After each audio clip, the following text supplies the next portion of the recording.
Shalom. Selamat hari Minggu, selamat berbakti di dalam nama Tuhan Yesus. Puji Tuhan bahwa hari lepas hari mendekati akhir tahun ini kita masih diberi kesempatan untuk beribadah, terutama juga mempersiapkan ibadah atau perayaan Natal 2 minggu mendatang. Sebelumnya, mari kita berdoa untuk pembacaan firman Tuhan sekaligus juga renungan yang berkenaan dengan hari Natal nanti. Terima kasih Bapa. Bapa yang di surga, kami menyerahkan pembacaan firman Tuhan sekaligus juga khotbah pada pagi hari ini. Tuhan menolong kami, menolong jemaat, sehingga apa yang Tuhan kehendaki, apa yang Tuhan ingin sampaikan melalui firman-Mu akan sampai kepada jemaat, bahkan siapapun yang mendengar siaran ini. Kami tahu Bapa, sesuai dengan janji-Mu bahwa firman-Mu yang Tuhan telah sampaikan melalui para hamba-Mu tidak akan pernah kembali dengan sia-sia. Karena itu sucikan hati, tubuh, jiwa, dan roh kami agar kami layak menerima firman-Mu ini, mampu mengerti kehendak-Mu dan mampu mentaatinya. Dalam nama Tuhan Yesus kami sudah berdoa. Amin. Pembacaan firman Tuhan sehubungan dengan hari Advent yang keempat terambil dari Injil Lukas pasal 1. Demikian firman Tuhan. Mulai dengan ayat 26. Pemberitahuan tentang kelahiran Yesus. Dalam bulan yang ke-6, Allah menyuruh malaikat Gabriel pergi ke sebuah kota di Galilea bernama Nazaret, kepada seorang perawan yang bertunangan dengan seorang bernama Yusuf dari keluarga Daud. Nama perawan itu Maria. Ketika malaikat itu masuk ke rumah Maria, ia berkata, "Salam, hai engkau yang dikaruniai, Tuhan menyertai engkau." Maria terkejut mendengar perkataan itu, lalu bertanya di dalam hatinya, "Apakah arti salam itu?"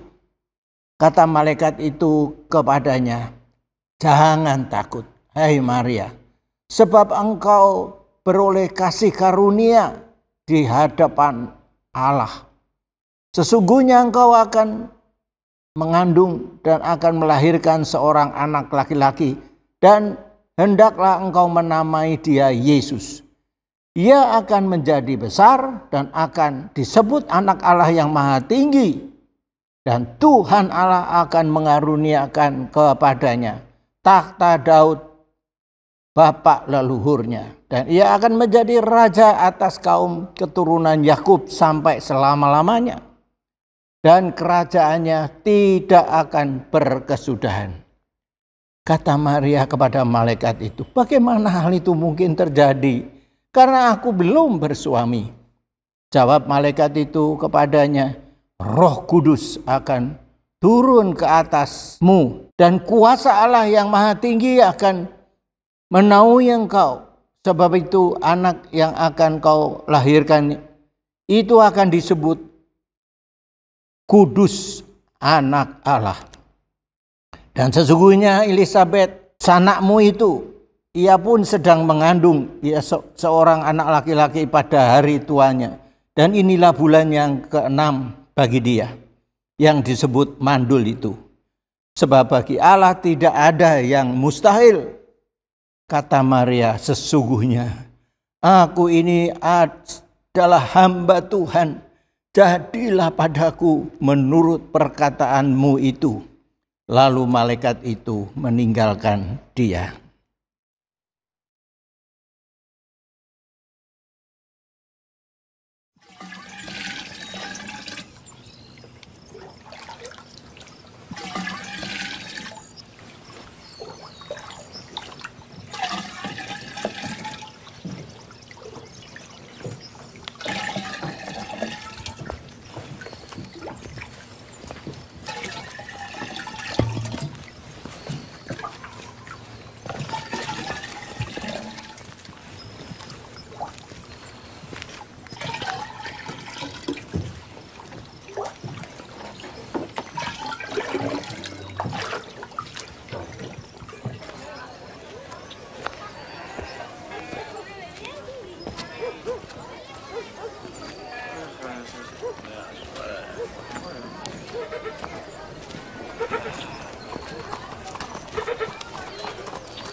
Hail, thou that art highly favored. The Lord is with thee. Blessed art thou among women. Fear not, Mary, for thou hast found favor with God. And behold, thou shalt conceive and bring forth a son, and thou shalt call his name Jesus. He shall be great, and shall be called the Son of the Highest. And the Lord God shall give unto him the throne of his father David, and he shall reign over the house of Jacob forever, and of his kingdom there shall be no end. How shall this be, seeing that I know not a man? The Holy Ghost shall come upon thee, and the power of the Highest shall overshadow thee. Therefore also that holy child which shall be born of thee shall be called the Son of God. And behold, thy cousin Elizabeth, she hath also conceived a son in her old age, and this is the 6th month with her, who is called barren. For with God nothing is impossible.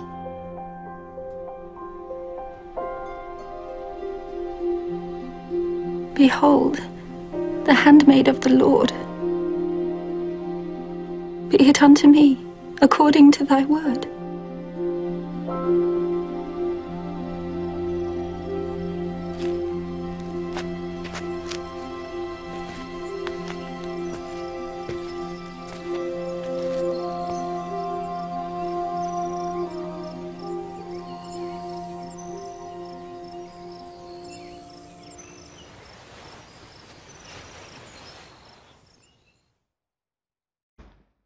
Jemaat yang dikasihi oleh Tuhan Yesus, tema firman Tuhan pada pagi hari ini adalah Hawa vs Maria.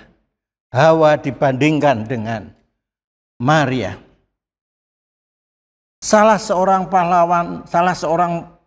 pahlawan perempuan nasional Indonesia yang memang tidak banyak. Salah satunya adalah Raden Ajeng Kartini, putri Bupati Jepara yang lahir pada tanggal 21 April 1879 di Desa Mayong, Jepara. Dia diangkat sebagai pahlawan nasional oleh pemerintah karena perjuangannya memajukan kaumnya, kaum perempuan, agar jadi setara, agar menjadi sederajat dengan kaum laki-laki. Dia mulai dikenal setelah surat-suratnya dengan sahabatnya di negeri Belanda dibukukan dan diberi judul Habis Gelap Terbitlah Terang. Dia dianggap sebagai seorang yang memperjuangkan emansipasi wanita agar kaum perempuan mendapat kedudukan atau derajat yang sama dengan kaum laki-laki. Sayang sekali umurnya pendek, hanya 25 tahun. Tetapi hasil perjuangannya tidak sia-sia. Itu diteruskan oleh umumnya para wanita, para perempuan sampai hari ini.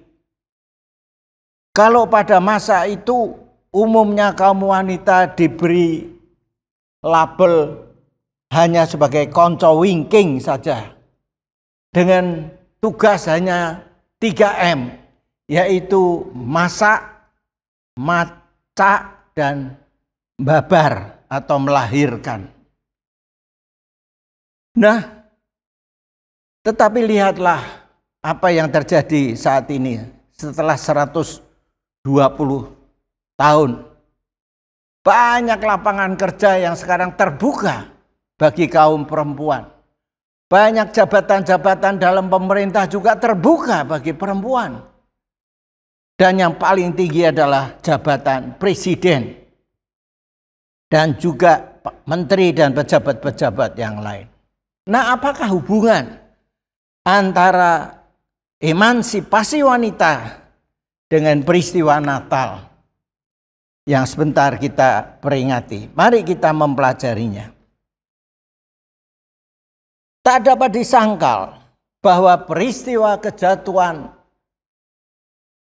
manusia yang pertama di Taman Eden dimulai oleh Hawa, sang istri dari Adam. Ketika itu Hawa tergoda oleh iblis dan akhirnya dia jatuh. Inilah kesalahan yang besar yang dialami oleh Hawa. Di antaranya ialah Hawa menanggapi godaan atau cobaan dari si iblis. Hawa tidak mengingat dengan pasti, dengan tepat perintah yang diberikan oleh Tuhan Allah kepadanya. Di samping itu juga kesalahan Hawa adalah karena dia mempunyai ambisi pribadi dalam hal ingin menjadi seperti Allah. Kemudian Hawa juga tidak berkonsultasi. Ini kesalahannya juga fatal. Berkonsultasi dengan suaminya Adam pada waktu dia mau mengambil keputusan untuk mengambil buah larangan itu dan kemudian memakannya. Keputusan sepenting itu dia lakukan sendiri, dia putuskan sendiri. Dan sesudah dia jatuh ke dalam dosa, dia malah menyeret, mengajak suaminya untuk sama-sama jatuh ke dalam dosa. Dan itulah sebabnya maka harkat dan martabat manusia jatuh sedalam-dalamnya. Manusia tidak lagi menjadi gambar dan rupa Allah sebagaimana Allah kehendaki melalui penciptaannya, tetapi telah menjadi cermin daripada iblis di dalam hidup mereka. Demikianlah juga apa yang terjadi dengan hubungan suami istri, Adam dan Hawa. Mereka saling menyalahkan, mereka saling menutup diri. Dan yang paling parah lagi adalah suami mulai saat itu berkuasa atas istrinya. Kejadian 3 ayat 16c. Dan itulah sebabnya mengapa sampai saat ini dalam budaya banyak bangsa-bangsa perempuan masuk dalam kelas yang kedua. Bukan sama-sama dengan suaminya, laki-laki. Dan itu nampak dalam budaya banyak bangsa. Ambil contoh misalnya budaya Jawa misalnya. Budaya Bali, budaya Cina, dan sebagainya. Kita nampak dengan jelas di mana kaum wanita termasuk golongan yang lebih rendah daripada suami. Seperti tadi, maka peran wanita itu terbatas hanya sebatas konco wingking dengan tugas 3M tadi. Masak, macak, dan babar atau melahirkan. Juga ada yang memperlakukan wanita itu sebagai barang komoditi yang bisa diperjualbelikan. Lihatlah kasus KDRT yang marak sekali terjadi sekarang ini. Bukankah sebagian besar kekerasan dalam rumah tangga itu dilakukan oleh suami? Sama seperti yang dikatakan dalam kitab Kejadian tadi, bahwa suami akan berkuasa atas istrinya. Memang ada kekecualian di mana ada kekerasan istri terhadap suami. Tetapi saya pikir itu karena terpaksa. Ya. Di samping terpaksa juga karena ingin membela diri atau melepaskan dendam dalam hatinya terhadap suaminya. Nah, saudara-saudara, walaupun pemerintah berusaha untuk menciptakan aturan, menciptakan hukuman bagi orang yang mengadakan KDRT, tetapi kenyataannya bukannya semakin berkurang, malah semakin bertambah, baik dari segi kualitas maupun juga kuantitasnya. Nah, peristiwa Natal sebenarnya bisa menjawab masalah akut ini. Peristiwa Natal 2000 tahun yang lalu sebenarnya bisa menjawab keadaan manusia yang sudah parah ini. Walau iblis berhasil menjatuhkan manusia ke dalam dosa, tetapi dia tidak mampu untuk menggagalkan rencana dan kehendak Allah menciptakan manusia segambar dan serupa dengan dirinya. Rencana Allah tidak boleh dan tidak bisa digagalkan oleh apapun dan oleh siapapun. Begitu Adam dan Hawa jatuh ke dalam dosa, maka Allah langsung memberikan janji penyelamatannya. Seperti yang ditulis dalam kitab Kejadian pasal yang ketiga ayat yang ke-15. Dan janji ini dipenuhi oleh Allah dengan mengutus anaknya yang tunggal, yaitu Yesus Kristus, datang ke dalam dunia untuk menyelamatkan manusia dari dosa mereka dan memulihkan kembali kedudukannya menjadi segambar dan serupa dengan Allah. Dan untuk itu Allah memakai seorang perempuan yang sederhana dari Nazaret, dari desa Nazaret yang bernama Maria. Nah, apa rahasia sehingga Maria berhasil melaksanakan tugasnya yang amat berat itu sebagai ibu untuk melahirkan bayi Yesus? Setelah Maria berdebat dengan malaikat Jibril yang memberitahu kepadanya tentang apa yang akan terjadi dengan dirinya, bahwa dirinya nanti akan melahirkan seorang anak laki-laki dan hendaklah engkau menamai dia Yesus. Walaupun nampaknya itu sangat-sangat berat bagi Maria, dan itu sepertinya juga mustahil karena dia belum bersuami, baru bertunangan saja. Tetapi pada akhirnya dalam perdebatan itu Maria menyerah penuh kepada kehendak Tuhan. Kemudian dia mengatakan di dalam ayat 38 tadi, sesungguhnya aku ini adalah hamba Allah. Jadilah padaku menurut perkataanmu. Ini berarti, kata-kata ini berarti bahwa Maria adalah seorang yang rendah hati. Seorang yang tidak punya ambisi apapun, karena sebagai hamba bagaimana punya ambisi. Itu berarti juga dia sedia untuk setia dan taat, mengikuti apapun yang diperintahkan oleh Allah. Maria rela kehilangan segalanya. Dia rela kehilangan keperawanannya. Dia rela kehilangan Yusuf, calon suaminya. Dia rela kehilangan masa depannya. Bahkan dia rela kehilangan nyawanya. Sesuai dengan hukum yang berlaku pada waktu itu. Dia melupakan semua kepentingan dirinya sendiri demi untuk menyelamatkan banyak orang.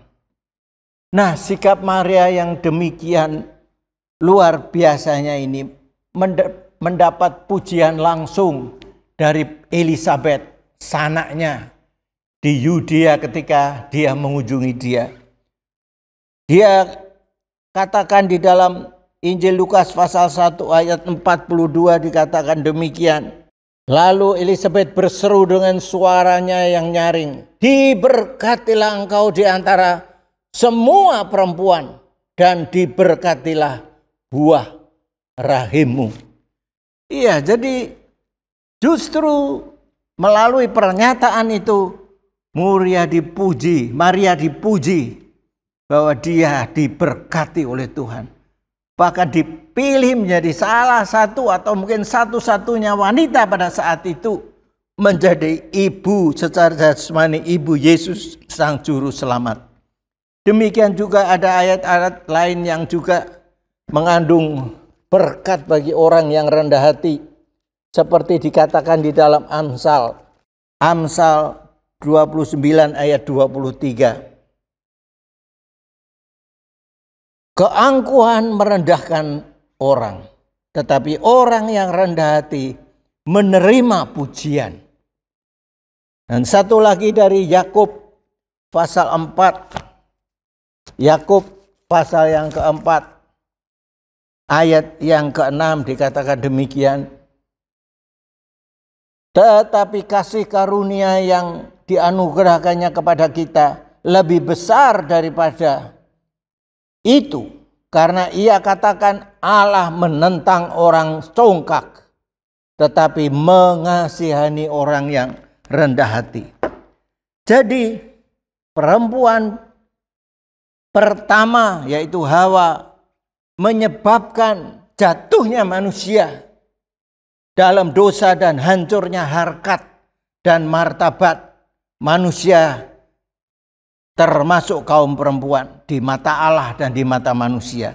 Sebaliknya manusia perempuan yang kedua yaitu Hawa justru mengangkat kembali derajat, harkat dan martabat manusia, termasuk juga perempuan. Diangkat kembali sehingga setara dengan laki-laki, baik di mata Allah dan juga di mata manusia. Dari sejak awal memang Allah menciptakan laki-laki dan perempuan itu sederajat, sepadan, sejodoh, sejajar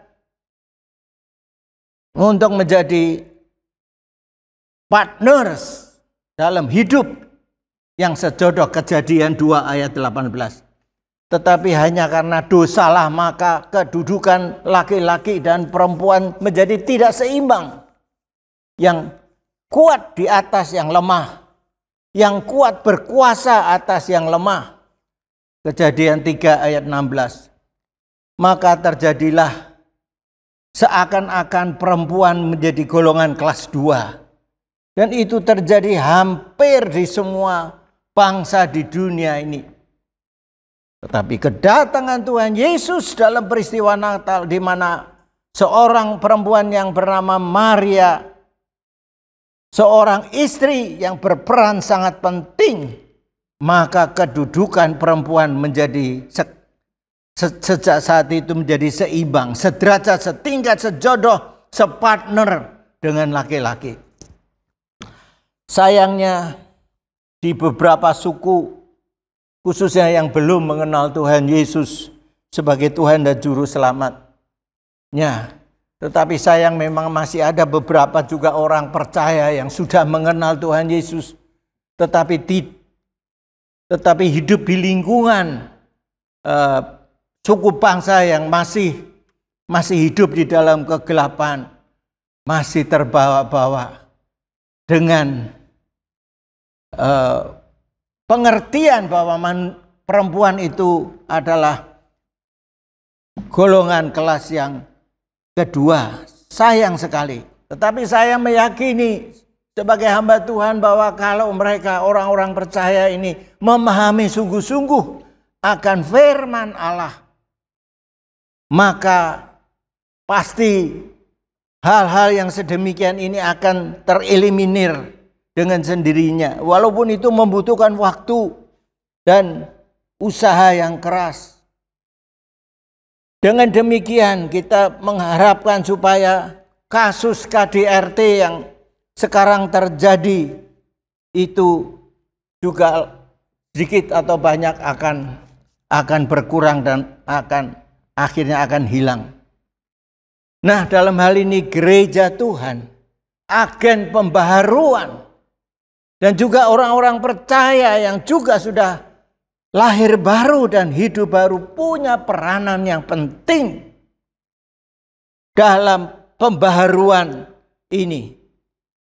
Jalan pembaharuan sudah dibuka oleh Tuhan Yesus. Dan Maria telah menjadi teladan. Demikian juga pengakuan dan penyerahan dirinya sebagai hamba Tuhan patut diteladani. Negara dan pemerintah RI juga telah membuka pintu bagi kaum perempuan untuk menduduki jabatan-jabatan yang dulunya hanya diisi oleh kaum laki-laki, tetapi sekarang sudah terbuka. Seperti halnya dengan presiden, menteri, dan lain-lainnya. Maka mari kita gereja Tuhan, komitmen Kristen, komunitas Kristen, jadilah agen-agen pembaharuan untuk kaum perempuan menjadi sejajar dan sederajat dengan laki-laki, baik di hadapan Allah dan masyarakat sebagai praktek KDRT, kekerasan dalam rumah tangga, dalam keluarga semakin berkurang. Kiranya Tuhan memberkati firman-Nya. Amin.